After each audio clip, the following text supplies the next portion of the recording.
తర్వాత ఆ చీరను మన గౌరవ ముఖ్యమంత్రి గారికి కూడా సూచించడం జరిగింది. అదేవిధంగా మన చేనేత జౌళి శాఖ మంత్రివర్యులకు కూడా డిజైన్ చీరను చూపించిన తర్వాత ఏదైతే 65 లక్షల చీరల్లో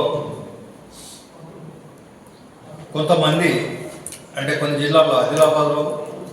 అదేవిధంగా ఇలాంటి కొన్ని ప్రాంతాల లోపల 9 గజాల చీరలు వాళ్ళ కేటాయిస్తూ 3.0 అంటే 5.5 మీటర్ల చీర 80 సెంటీమీటర్ల బ్లౌజ్ గతంలో అయితే ఏ విధంగా మనం తయారు చేసామో అదేవిధంగా మిగిలిన వాళ్ళకి ఇవ్వాలని సెర్ఫ్ అంటే ఈ మహిళా శక్తి సంబంధించిన డిపార్ట్మెంట్ వాళ్ళు ఇచ్చిన డాటా చీరలు 6.30 అదేవిధంగా 3,58,000 చీరలు 9 ఏదైతే ఈ 61,42